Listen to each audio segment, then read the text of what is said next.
First of all, I'd like to thank you at a rather belated date for your thoughts on this and gifts and cards at the time of my birthday. I appreciate the kindness of all of you. Now, this is a very interesting and unusual occasion, and actually very little is known about the deeper aspects of the Easter ceremonies. They have been closely associated with the Testaments and have been left as merely sacred times relating to the death and resurrection of Jesus Christ. But there is a much older and a much more interesting and involved principle involved. And this is something that I think is seldom if ever mentioned. Actually, as you realize, in the Bible, we are told that after the crucifixion, Jesus descended into the underworld and to release souls in limbo, and also to the harrowing of hell. Now, this thinking has a very wide and deep original distribution among the religious beliefs of the world. Actually, if we go back to the Alexandrian and pre-Alexandrian mystics, we find an interesting thought that has descended from a very old time, namely the problem of birth. According to our general consideration, the 9 months of the prenatal epoch constitute what the ancients called a broken wheel. We find the story of the broken wheel in the Bible, and we also know that it was the peculiar symbol of the martyrdom of Hypatia, or St. Catherine of Alexandria. The broken wheel with 3 spokes missing. Now, this broken wheel was the symbol of the prenatal epoch, in which 9 months of preparation resulted in the approximate appearance of the child in this world. But the ancients said that the cycle represented the 9 steps of preparatory esoteric growth, and the 3 broken spokes were the 3 initiations into the mysteries. Therefore, the human being is born into this world in 9 months and born into the next birth in the 3 months or degrees of initiation. This was a very ancient belief, and it has perhaps some very curious and remarkable implications. A number of the ancient pagan mysteries divided the rites and rituals into 9 degrees or steps. And these constituted the degrees of preparation. And in the actual living life of the individual, the lesser mysteries, or the 9 degrees, represented the probationship, or the preparation of the human being for greater enlightenment. So these 9 steps, or the 9 months of the prenatal epoch, actually relate to our lives here in this world, where by 9 steps we cross the interval between birth and enlightenment. Thus, the entire physical life of the individual becomes a symbol of the celebration of the lesser mysteries, those of preparation, of probationship, and of the gradual mastery of the imperfections which prevent the advancement of consciousness. In other words, the 9 months of the prenatal epoch represent the periods of purification in this life. The individual is given here a prenatal existence. A prenatal existence in the terms that he is alive in this world, but he is limited within a kind of womb of matter. He is held a prisoner of the physical body in which he lives and the physical environment in which he functions. So actually, physical life as we know it was regarded by these ancient peoples as a cycle of preparation for something else. This life in itself is not the end. The fulfillment of the life purpose is not measured in the interval between the cradle and the grave. The individual is not complete merely because he lives through this world, but he is prepared for something better if he understands how to live in this world, and also maintains the integrities which are the tests or initiations of the lesser rites. We are here, therefore, primarily to prepare for something better. There is something beyond, something more noble, something more universally significant than this little struggle to survive in this world. But without this struggle and this survival, we are not ready for anything else. We would mostly like to get over the trials and troubles of life, leave them behind, and go on to bliss. But this is not the way nature operates. Nature tells us that within our own structure there is a alchemical procedure constantly going on, in which we are growing toward our own true birth, which has been referred to as the second birth. This true birth is the individual who has prepared himself to be born into the world of the wise. This is the interval of preparation, and we have been given all the instructions necessary to struggle with the tests, the problems, the examinations that are necessary to prepare us for something superior to our present state. The materialist is left on a difficult position because he has nothing to look forward to. A number of theologies which have lost their esoteric meanings also a little difficult because, according to them, the individual here, if he lives a certain level, goes on to an unknown joy, while if he doesn't succeed, he goes to an eternal damnation. This is not very encouraging to most people. As one man said rather wisely, most of us are too poor of spirit to go to heaven, but a little too good to go to hell. Therefore, we are tied into the wheel of rebirth. Reincarnation and karma become the instruments of probationship for a bigger and more important existence. Thus we find in the ancient rites and stories that we are here to solve problems, to transmute the various elements of nature, of our human natures, until we are prepared to take on the heavier responsibilities of mature existence. This world is the childhood of life for us. And after we finish the childhood, in the 9 months of the symbolic epic, we then prepare for maturity in the 3 degrees of the greater rites. These, the greater rites, are the ones by means of which we release the divine potential within ourselves. Now, the Christian mysteries have a certain very valid point, which we also generally overlook. As Paul said, Christ in you, the hope of glory. Therefore, not only in this world must this Christ in you labor for fulfillment and release, but there has to be some relationship between the internal Christ in you and the afterlife.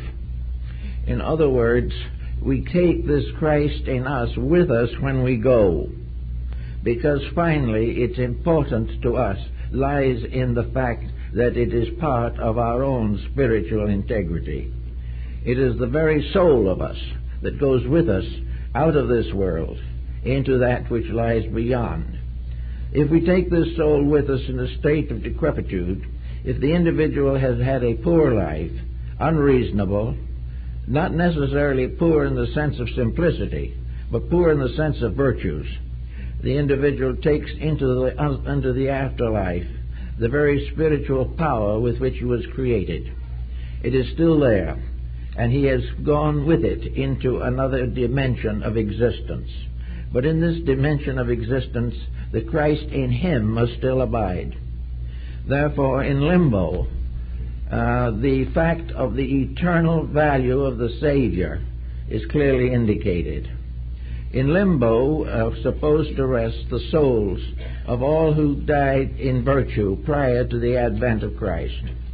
Therefore, they could not be converted to Christianity because the religion or the faith had not arisen.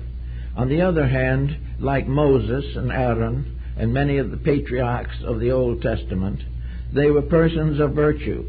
They could not be disregarded. Also, the millions of human beings who lived nobly and kindly according to the beliefs they had could not perish simply because they had not gone through a Christian baptism. So limbo was for those who were not evil, could not be punished, should not be punished, but were not in part of the ordained and baptized Christian faith. This is one of the points of Christ in limbo. In other words, he went to liberate or redeem or baptize by a spiritual mystery all of the virtuous who had lived before his advent, so that they then became part of the orders of the blessed. This concept was almost necessary because of the combination of the Old and New Testaments. But it was still more a moral necessity, because in the past there were very great and noble people. There were also noble people who belonged to other races and other faiths, because there were no faiths as we know them today involving Christianity prior to the Christian era. But all these noble people, the virtuous people who kept the rules, whether in China or India or Persia, Greece, Egypt or Rome, if they were virtuous as individuals, if they lived a good life, if they were honest in their dealings, and if they had a sense of the reality of a spiritual truth behind mortality, these souls were redeemed by the harrowing of Hades. It was a mysterious factor or dimension in early Christianity. Now, the crucifixion of Christ, as was shown in the writings of Bamy and many other Christian mystics, it was a heart mystery. And in the very early diagrams of the early psychics of Christianity, there are many in which a human heart is depicted with the crucifixion occurring within it. There are also diagrams of the human heart with the entire concept of the Trinity, of the three persons of the Godhead within the human heart.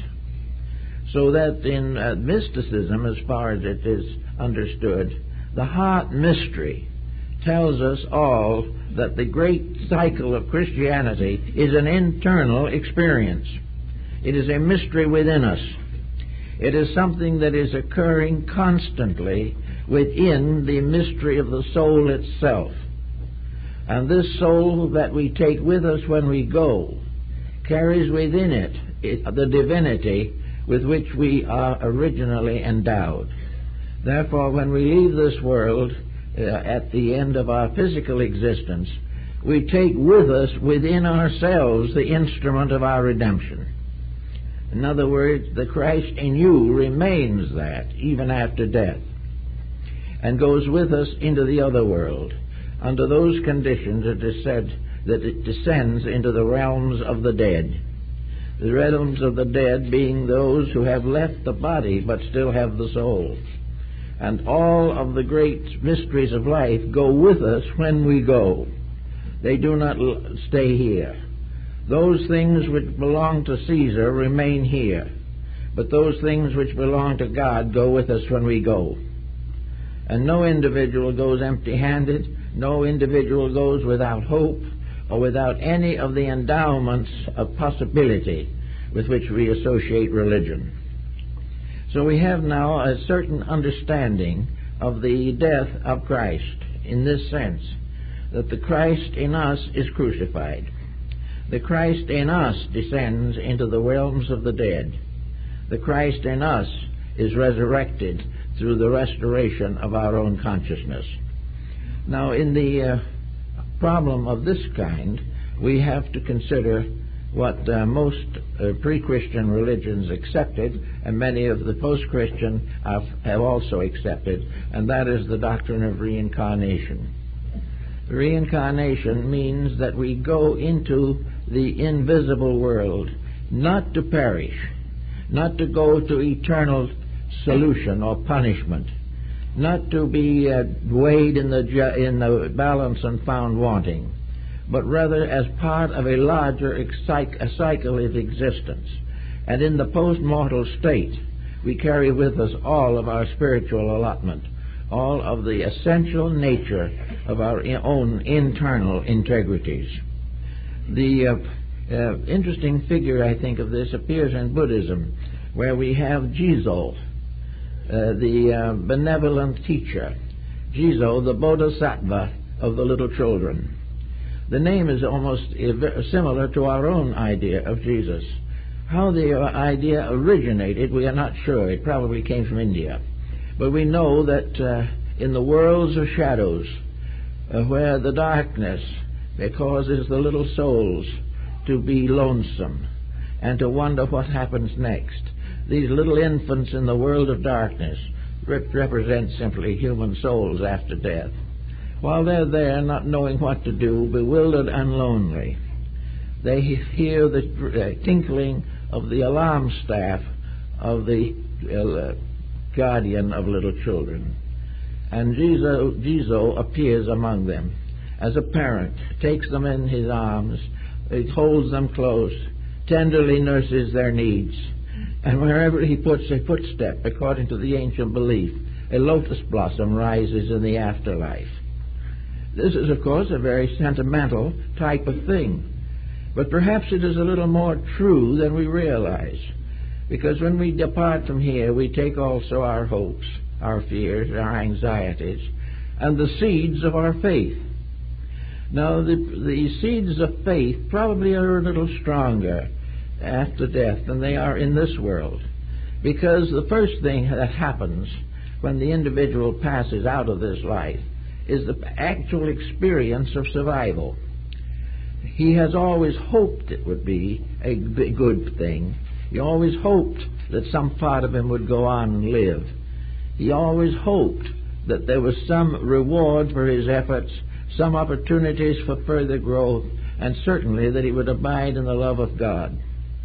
This hopefulness which we have here is suddenly formed into a reality.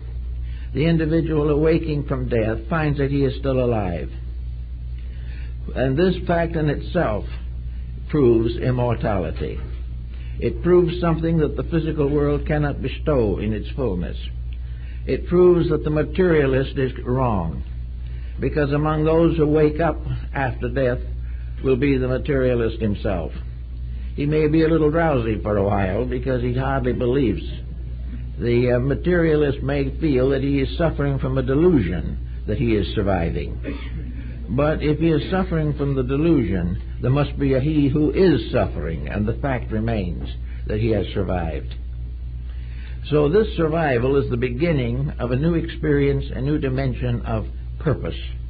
This survival also brings gradually to consciousness the idea of growth, the idea of going on, the recognition of mistakes, the realization that mistakes must be paid for, that there is a certain retribution necessary, but that this retribution is never a retribution of terror. It is never ugly. It is never cruel, because it is constantly guarded and guided by the indwelling divinity within ourselves.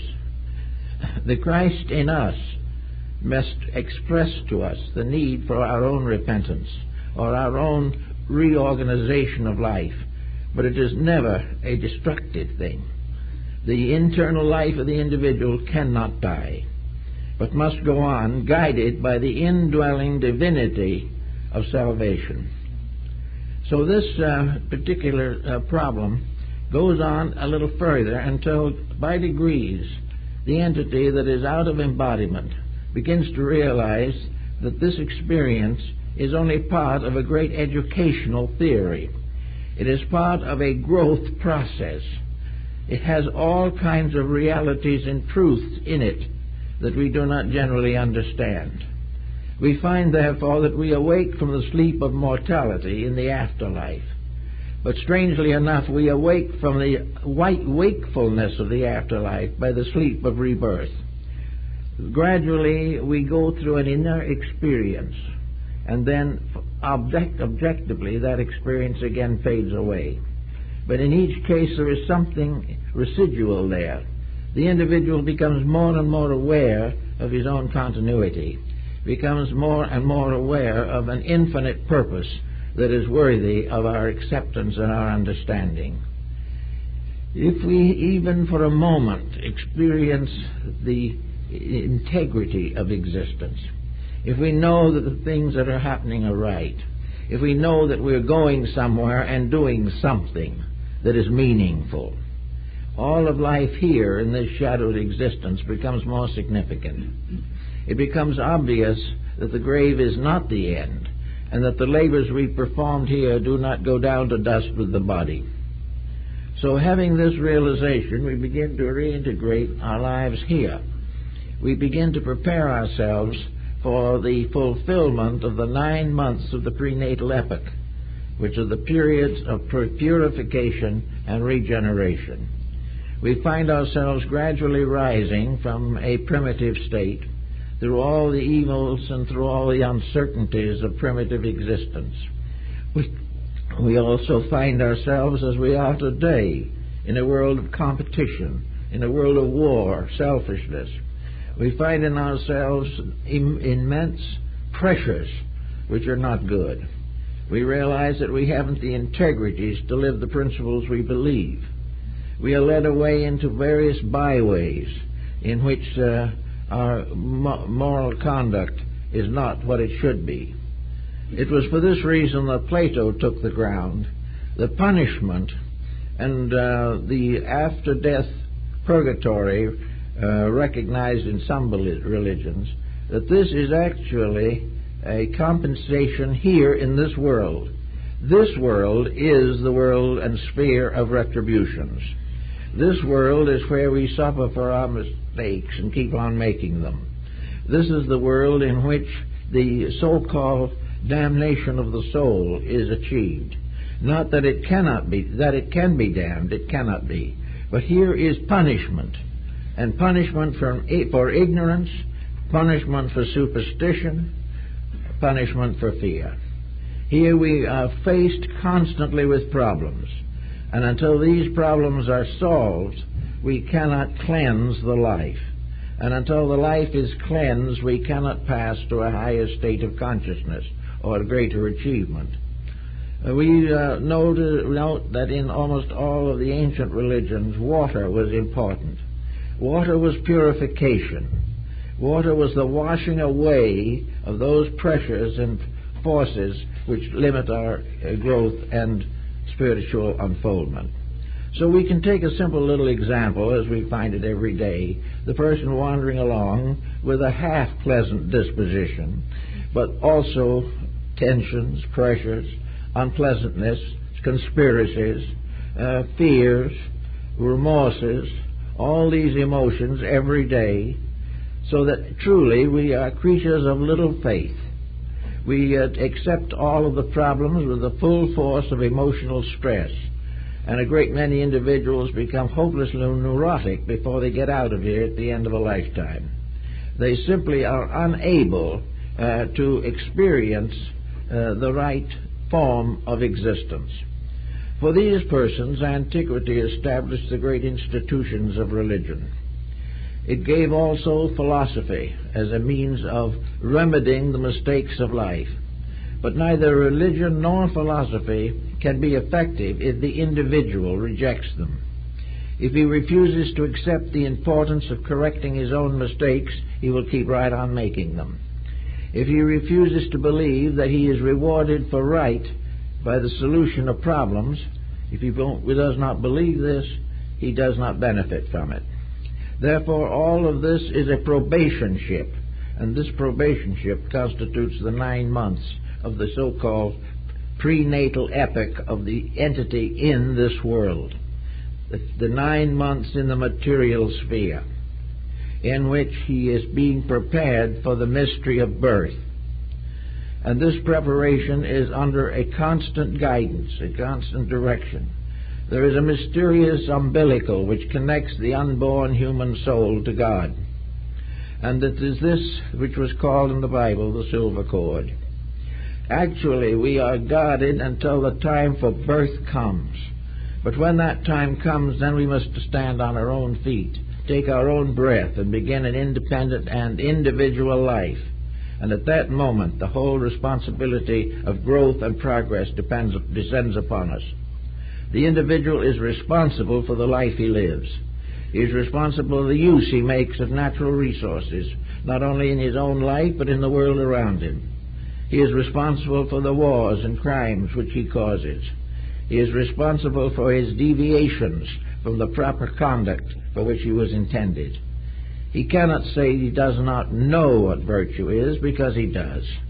He has had ample opportunity, under the guidance and wisdom of the ancient ones, to prepare himself for a useful life.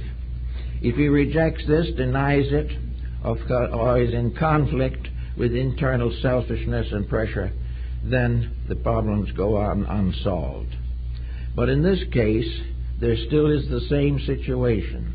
The individual who passes out of this life with a great deal of unfinished business in his karma, in his relationship with the infinite pattern of things, still has the divine power within his own heart.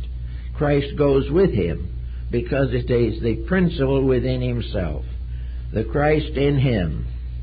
And this is the key, the germ of salvation, which is called in the Orient the Buddha seeds. The seed of inevitable perfection is in the heart of every living thing. The bodies may die, the heart may stop to beat, but the seed never ceases.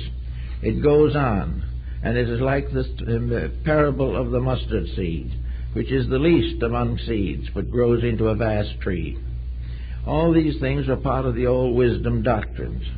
Now in Egypt we have the story, for instance, of the nature of the afterlife, which is quite different from that we have in the Christian faith. But it is worth thinking about, because some way there has to be in our own hearts and minds something to take the place of purgatory, and something that must be a remedy for eternal damnation. These are not possibilities in the universe. Therefore, there has to be other explanations. Many ancient peoples were groping for these explanations, depending upon internal intuition and insight for a solution suitable to the need of the occasion. So in Egypt we have an interesting idea that after the death of Osiris, who died assassinated by his own brother, the establishment of the great hall of judgment in Amenta, the great wonderful temple where the Osiris in the afterlife governed the quick and the dead. And Osiris therefore became, like Hades, a king of the underworld. But there was nothing about Osiris that was evil, nor was there anything about Hades that was evil. Hades was represented by the Greeks as a rather gloomy deity who did the best he could with a situation that got more complicated every day. And we might assume if Hades was somewhere around today, he would be more gloomy than ever, because of the quality of what was descending into his domain. It would not be very attractive or inspiring. But anyway, Osiris ruled over a beautiful world, a world of growth and happiness, an underworld that was really an over life. Here he ruled with all of his court of deities, with Isis as his sister wife, and all of the good spirits and the great jury that was to judge the quick and the dead. And the one and only son of Osiris, the young Prince Horus, who was begotten of the father, begotten after the death of the father, therefore was the widow's son. This power was the custodian of mercy. Anything that Horus asked of his father would be granted, because he was the only begotten and the beloved of the Father. So when souls in sorrow and misery came into the great hall of judgment to pass the tests as to whether they could go on to a blissful existence, the jury watched and decided. Thoth read the tablets. Anubis brought in the soul of the deceased, and they stood in the presence of Osiris. And it was there that the deceased named his virtues, pointed out the good things he had done, and tried to prove that he was worthy to go in to eternal happiness. If it happened, as more often it would happen, that there were some doubts as to his worthiness, whether it was really true that he had never failed in charity, that he had never deceived anyone, that he had never profited at the loss of others, that he had never been cruel, that he had never neglected his children, that he had always thought of others first and not of himself. The great confession of faith has been said to be so positive, so comprehensive, that not one person in 100 million could actually honestly claim it.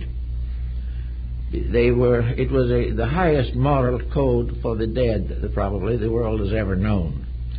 But in this emergency, everything hung for a moment in suspension. The soul was not really worthy to go on. And the soul, speaking through the little urn in which the heart was hidden, said, "Do not let me die with the body that lives and dies for only a day." And in this emergency, Horus comes forward. He is the one who asks his father to forgive the sin and to place the sin upon himself instead, that he would take the sin of the person and let the sin be neutralized so that the soul could go on to growth and peace. And unless there was great emergency and some terrible matter involved, the Father always permitted the Son to redeem the soul so that the soul could go on into the better life. Now, there's something about that has a definite Christian echo to it, even though it was in force in Egypt 2,000 years before the birth of Christ. There is this intercession in which the soul intercedes for the salvation of the being. Then, if it is worthy and it is allowed to go on, and in the psychostasia, or the weighing of the soul, it is justified and protected by Horus, it is then led into the land beyond. And this land is not a strange wilderness, nor is it a place in which there is nothing but worldly palaces. It is another Egypt. It is another earth, but a gentle earth, in which the virtuous rest and carry on the common deeds of living. The Egyptians had no idea of an afterlife that was either punishment or laziness. The soul did not simply float around on flowery beds of ease. The soul in the afterlife kept right on doing the things that had made it happy and useful in the physical world. It kept on learning, in a sense. It kept on growing, and it kept on becoming more and more aware of its own divinity. And then came finally the exhaustion of this particular karmic cycle, and the soul returned to embodiment. But it brought back with it an internal security that it had not known before. It did not know the name of that security. It was not something that it could put its finger on as a reality. But the soul within became stronger. The determination to grow became deeper. And the ability to handle the common problems of life became greater. With each embodiment, the soul advanced a step in its growth by purification, by the mysteries of water, the mysteries of the cleansing power of the pure stream of the water of life, the water of everlastingness, and those who drank thereof never thirsted again. So here we have a concept that was to influence the early rise of the Christian faith. It was a rising up of the belief that the soul itself contained within it the eternal power of its salvation, that the spirit of the being was God, the soul of the being was Christ, and the body of the being was the ecclesia, or the assembly of the redeemed, the church, the building. The purified body was a church. The purified mind was a great university. The purified heart was the perfect religion. All of these internal values were being gradually matured within us. And at a certain point, the power to consciously lead or direct this power that would help us to grow, would become individual, and we would have the right of self-determinism. The time would come when instead of growing under nature's laws, we would grow under self-dedication. And when the individual chose to be right, this was determinism, and immediately rewards, punishments, hesitations, and advancements began to arise within the character of the person. When he had the power to make the decision, he had the responsibility of the decisions that he made. This is pointed out rather clearly in some of the early writings of St. Thomas Aquinas, who was evidently aware of this particular concept in religion. So the person, having passed through the various degrees, sustained by an inner life which he could not fully understand, gradually received the moral instruction which would bring him into discipleship or into an immediate association with the internal part of his own life. While we are in our normal state of affairs, what are the great hindrances? Well, the great hindrance to our growth is ourselves. The great hindrance is our own ego, our own personality, and our own appetites and desires. It is really the materiality in ourselves which is the evil spirit. It is pride, it is ambition, it is avarice.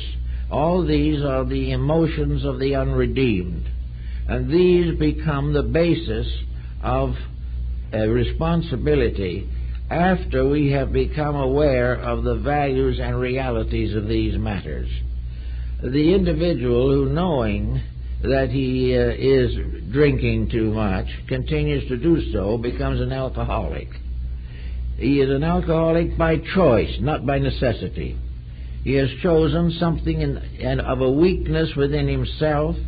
He has avoided the strength of character necessary to control and direct his life, and gradually becomes a victim of his own weakness. Therefore, this is a condition in which a karmic situation is set up, because he knew better and didn't do. If he didn't know better, then there was another type of life relating to him. Then there was another kind of dimension in which his growth would take place. But when he knew, or when he believed and he did not do, then he was in trouble, because he not only destroyed his own integrities, but went against the principle within himself. He is the one who became the traitor, the individual who, knowing, realizing, and understanding the power of good within himself, does not live according to it, is a betrayer of that good, and is the source of the suffering and misery of the divine being within. This the ancients held as a moral value, a reality. Of course, we put it into words, it's oversimplified, there's no question about that. But on the other hand, while it doesn't necessarily sound as though it solved everything, it helps to give us a new angle or a new point with which to consider matters. After we go a certain length of time and so forth, we discover that we need instruction. And instruction is an important thing. But where are we going to get it? Well, we know somebody who we think knows more than we do, so we go and become a student. We try to gain the skill of a violinist or the wisdom of a philologist, and we feel that we can go to some wise person here and be instructed. In India, the individual desiring spiritual refreshment goes to a guru, becomes a disciple, and may stay with the teacher for the rest of his life. He stays with the teacher and is happy because as he watches the teacher is doing what is right. The teacher is living what he claims, and this gives the confidence to the disciple to remain with him.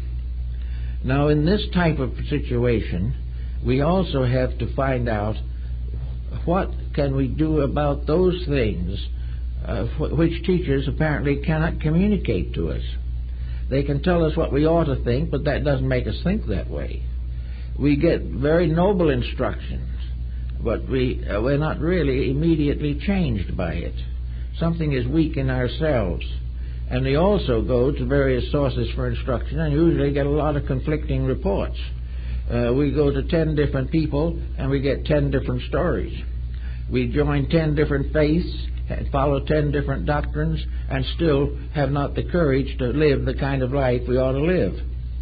We also sometimes assume that we don't have to, that if we select the right religion, that the religion will cure us, that by joining we accomplish all.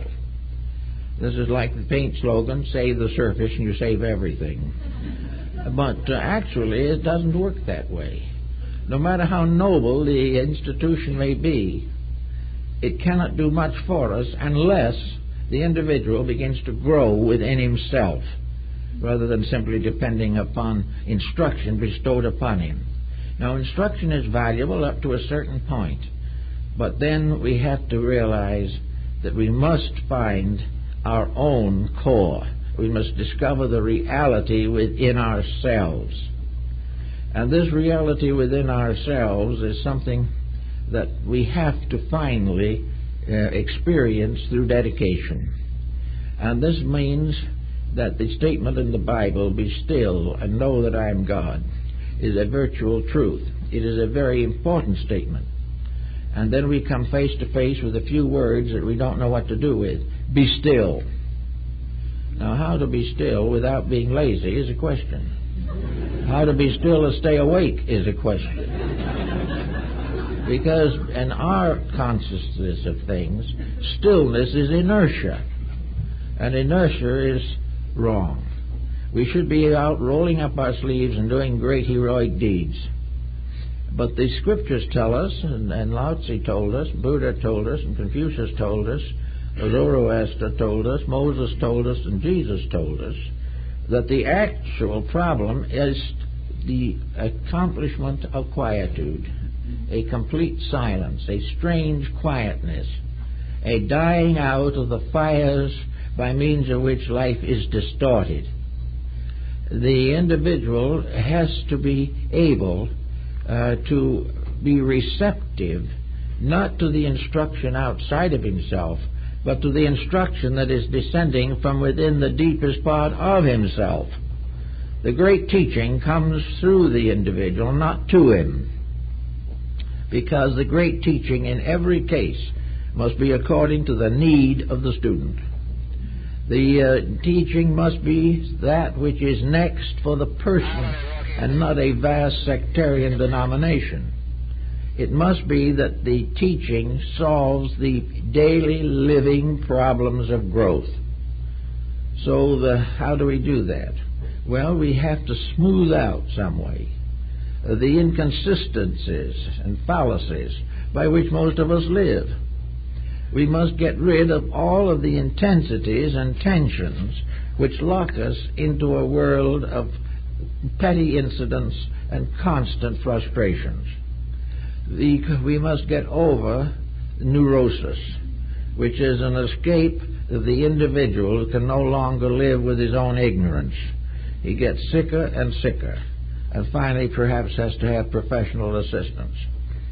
But these things are all of the body, and somewhere back of that body, as is represented in the mystery of the heart doctrine, is the heart itself, within which seated eternally is the Holy Trinity. And that this is this internal power, which is in everything, every grain of sand carries within it the secret locked power of its own evolvements, of its own divinity, which will ultimately grow into a perfect spiritual integrity. So that the actual answer to all our problems lies in giving the internal a chance, giving it the right to lead.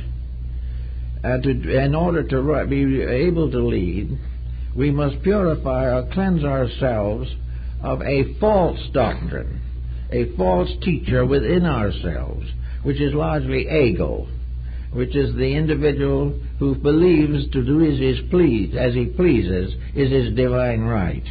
This is not true. To do what he should is his divine right. And if he fails in this, ultimately he will fail, and a world on false values will also fall apart. So to get this point of freedom from opinion, the individual has to learn to be still. He has to learn not to be swayed by opinion, his own or anyone else's. He has to be free from the intensities. He can no longer enjoy righteous indignation. He can no longer hate anything, because all these things are hindrances. They block his inner life. They set up vibrations which frustrate the release of his own internal divinity. The more mistakes he makes in his personal life, the more completely he locks out the divine life. And that power which is constantly seeking to lead is imprisoned within a world of false attitudes, which have become familiar, acceptable, and are often defended to the bitter end. So to get over this, we can consider, for instance, the Zen monk. The Zen school, a school of complete quietude, in which there is not one moment of negation, but there is no agitation, there is no pressure of false values moving in. The Zen monk is not going to suddenly decide to go into the banking business. He is not going to decide to go out and build a great temple. He is a quiet person who realizes that the greatest gift that he can make to life is to learn to obey its laws and live according to principles rather than policies. Now, the same thing happens in many other parts of the world. We find it always. And we find that in the Christian faith, the monastic orders. Now, the monastic orders were, many of them, very sincere, but some of them also a little difficult, a little unreasonable. There are cases known in which monks lived in a monastery for many years without ever lifting their eyes above the floor. They lived and walked around with their eyes on the floor for the rest of their lives. Now, this is certainly a dedication, but it is not one in which we do much for anybody, including our own inner life, because the inner life is not only a problem of regeneration, but it is a problem of usefulness. The important transformation is the motion from self-interest to divine interest, from thinking only of our own projects and turning gradually to think of the projects of the universal purpose, which we must all sometime meet and face and obey. So the quietude comes in. The path of life smooths out. The parents and children have proper attitudes toward each other. There is no effort any longer to tyrannize, enslave, or dominate. There is no longer desperate efforts to transform somebody's belief to match our own. There is no problem by which wealth is considered to be indispensable to internal security. All of the false values have to cease, and that means discipline. And the ceasing of these false values is the principal occupation of the 9 postnatal months of the individual, which are his terms of his material lifetime. He is born with these burdens, that he shall live through the material world and shall achieve the unity of life, which is his proper destiny.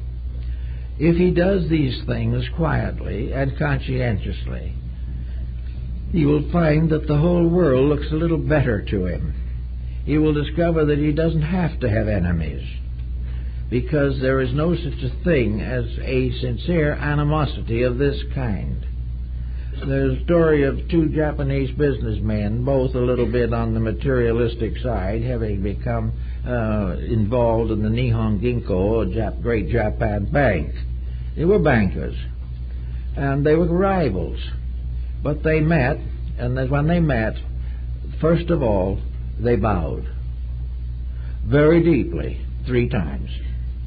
Having done this, they then went to work on each other to gradually destroy or overwhelm each other in one way or another. But they explained afterwards very simply that the competition was a material policy, but that the 3 bows were to the divine within, so to prove that they could have a very unpleasant relationship with each other, but both respected God. Now, to respect God and hurt each other is one of the curiosities of modern existence. To love God in ourselves and hate it in other people is a great mistake, but we make this mistake all the time. But if we bow to everyone, not because they're good, or because we like them, or because they've been kind to us, but because behind whatever attitudes they have is the same divinity. A divinity which is suffering very deeply from the conduct of the individual who's built up around it, so that we can always respect the God in things, even if we have trouble getting along with the humanities. This is part of the old belief that we must get round to the point where in very great quietude we live our lives, wasting not 1 ounce of energy on conflicts, doing absolutely nothing that is a waste of life, time, or God. And the waste of life is a waste of God. This means not, however, that we are powerless or worthless, but that we are able to quietly accept and organize the occurrences that come into our lives. We do not quarrel with people. If they do not wish to see it our way, that is their right. We can recommend, we can offer, but we cannot demand. We may not like the man our daughter married, but she is the one that has to live with him. And we have no right to try to break up that marriage, simply because we do not like.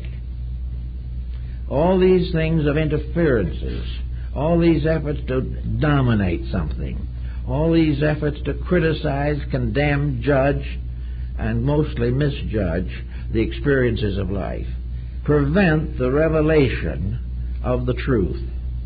And in the process of this, we have to realize that in that level of ourselves, in that stratum in which we exist, in that we have buried the Christ in the Holy Sepulchre.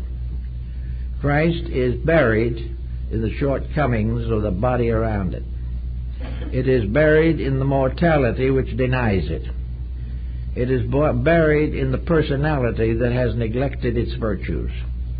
It is that in which the redeeming power is denied the right to redeem. Now, we can't win that fight either. We cannot prevent redemption from redeeming, but we can make it a delay. We can waste much time, cause much suffering to each other, and frustrate the divine plan. As long as the human being has a divine power buried within it, his body and his personality constitute a holy sepulchre. And it is the resurrection of that which is symbolized by the Easter mystery. The Easter mystery is the resurrection of the eternal through the temporal. And it is something that cannot be done in a moment, and it cannot be done by wishfulness, nor can it be done actually by prayer. It must be done by works. It must be that we offer to the divine within us the deeds that we perform as worthy. Our words must be of integrities. Our lives must be of creative benevolence. Our thoughts must be constructive. Every part of ourselves must be looking toward the realities of things. And when there is nothing in our hearts or minds but the simple desire to give expression to the divine at the root of existence, and when nothing else that is more important than that, or even as important, then actually the inner life begins to move through. And when we release the Christ in us, which is our source of glory, into manifestation, then we are what the early mystics called Christians. Up to that time, we're not really Christians. We may be Christ seekers. We may be looking for something.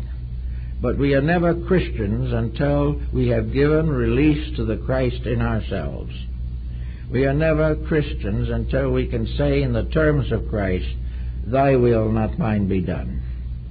And we have to realize that in everything we do, every breath we draw, there is this invisible presence behind us, this presence that is behind everything that lives, every existence from the least to the greatest galaxy, that this power must be released by man through what we call humanity.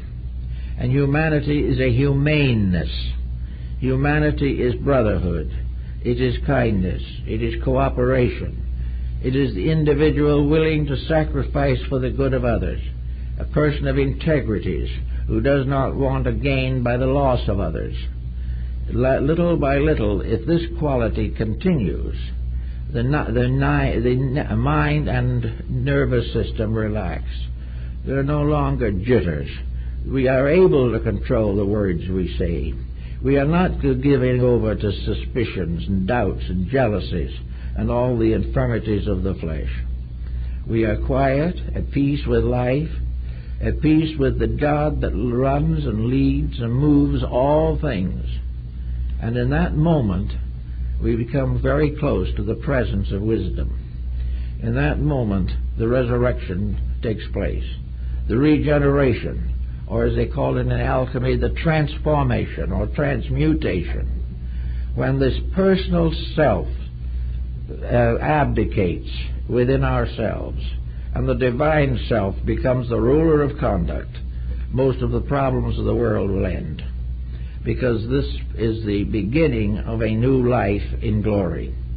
A life in which we live not for ourselves, but to release and reveal the eternal through ourselves. In alchemy, this is called the transmutation of base metals. In spiritual alchemy, it is the transmutation of the uses of the energies which we possess. We have minds to be used but not abused. We have emotions to be expressed but not depraved. We have bodies to serve us wisely and well, which we should not destroy by our own selfishness and indulgence. We have all kinds of gifts, but it is our duty to gather these gifts and bring them to the feet of the divine within ourselves.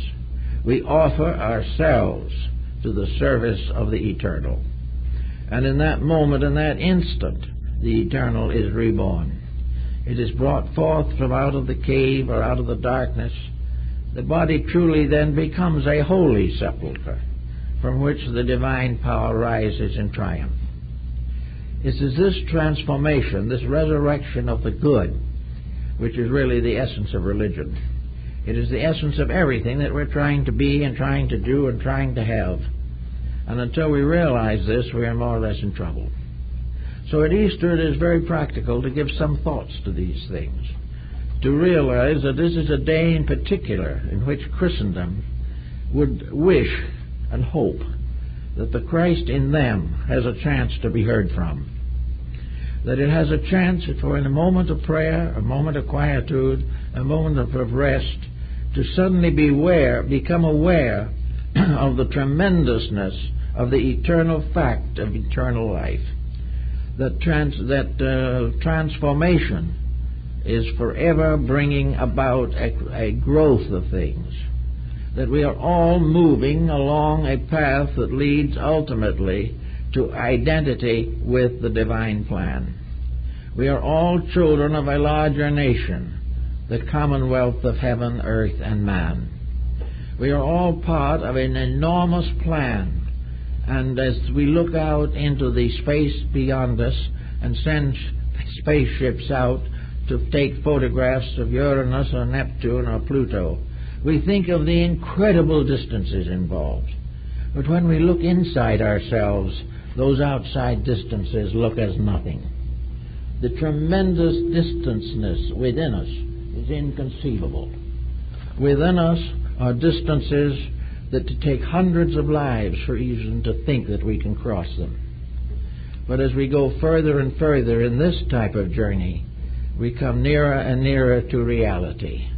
Whereas in the conquest of the outside, it goes on forever. We never come to the end of the illusion. We never come to the end of space, because that is not the way that growth can be accomplished.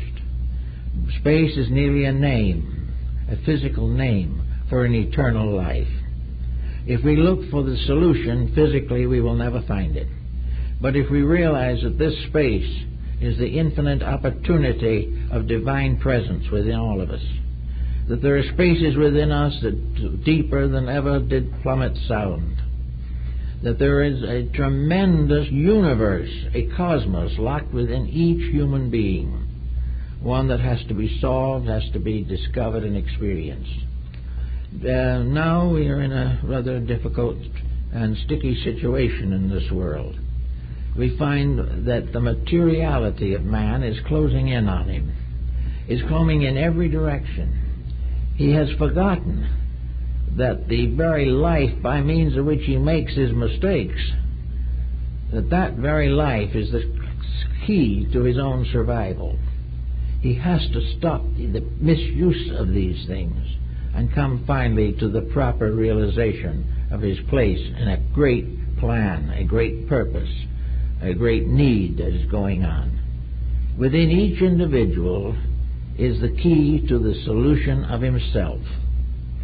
And when each individual finds the solution to himself, the world is in order. Because the world's dilemma is arising from those who do not know anything about themselves and care nothing about anyone else. This situation is the source of tyranny. We think we are going to get over poverty by laws and legislations. We think we're going to get over dishonesty by putting everybody in jail. Well, these are things that come up. Some way they probably have to be faced. But dishonesty will never end simply by jailing the criminal. The only end to any vice is the power of the internal virtue to survive and to surmount it. If we are able to grow, we outgrow our own vices. If we are able to unfold the potentials that we have, we can become useful citizens in the great commonwealth of existence. Everything has to outgrow its own infirmities. And for this there is no physician. The infirmity can be cured only by the divine power, which is the healer of all woes. So that in this Easter time we think now of the resurrection of the Lord of love. Now we would like to have peace marches, we would like to have all these things, and they all do bear witness to a deep internal realization of a great need. But the resurrection of Christ is the resurrection of love in our own hearts. It is the restoration of the solicitude that we have. It is the power of ourselves to become again the good shepherds and the faithful sheep. It is the strength to follow along the path that leads to enlightenment. The Bible says that the path is very narrow and that very few find it, but it is the one and only road. And when we find it and go along it, we have something that we never know until we do this, and that is peace of heart, peace of mind. We can learn to love each other in a constructive, genuine way. These false stimulations of dissipation end in destruction, but the true spread of internal life, the entheos, our word enthusiasm from entheos, in God. The great joy of life comes from the divine enthusiasm. The individual who suddenly finds that happiness is a very simple and immediate thing, and that it is simply the result of living a kindly life, a gentle life, and that when we do this, we have finished the probationship. When we have no enemy left, when we have no doubt about the reality of things, when we have no intention of advancing our own happiness or success at the cost of anything else, and have accepted fully our responsibility to share in the forming of a better world, when we do these things and feel this way, then we stand at the gate of the great mysteries, the 3 days of the resurrection from the grave. These are the rites by means of which we release into manifestation the power of the divine Trinity within ourselves. We know from the biblical account that the 3 days is not quite literal, because it wasn't exactly that long, but it becomes symbolical of the 3 steps of the greater rites of redemption: the mysteries of the Holy Spirit, the mysteries of the Messiah, and the mysteries of the eternal God. These are steps of experience by means of which we become rededicated to the causes of all things. We become what we might term initiates. We are then the servants of realities. We turn gradually from all other occupations to the services of these 3 great powers: the power of the dissemination, or the Sangha, which is the Holy Spirit, the power of the Messiah, which is the teacher, and the power of the eternal, the divine, which is the source of all life. And strangely enough, when we do this, we don't find it just exactly what we thought it was going to be. It's not a rather dull, monotonous morality or anything of this kind, because everything that is wonderful in the world is some way mixed up into this. Suddenly everything becomes meaningful. We begin to understand a child for the first time in our existence. We begin to really know the meaning of a sunset. We become conscious of the rights of creatures. We see the beauty of nature. We see the wonders of space. And we also see the constant and endless need for understanding of the needs of simple creatures. All these things become so important to us. The painter can still paint just as he did before, but he has a different consciousness behind it. Those who are in various responsible positions of leadership can stay there, but then their services will be true, and they will be happy, content, justified, and proud of their contributions to the common good. The improvement of the self does not prevent the individual from enjoying his existence. It makes for the own enjoyment that he can really accept as right in himself. It is the only enjoyment that does not leave him with a bad conscience. So in this time of resurrection, it might be a good plan to sort of look over ourselves and see if there's something that needs a little resurrection there in our own conditions. Is there some relative we haven't spoken to for 10 years? That might be a good time to pick up the phone and do it. Maybe they'll hang up on us, but that's their business. Our business was to phone. We may find that we have a grudge against something. We may find that we gossip too much, that we are too sorry for ourselves, that we are envious of the possessions of others, and that we are constantly degrading or downgrading those around us, possibly in the hollow hope of appearing more superior ourselves.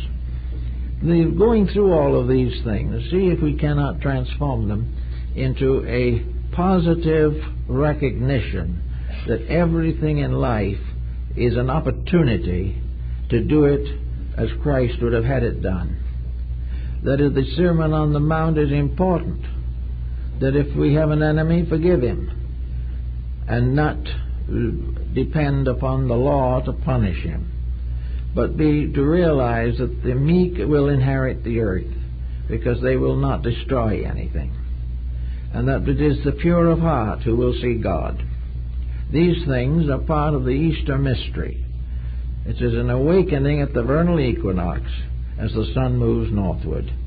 It is the beginning of a new day in which we may all see the light more clearly than before.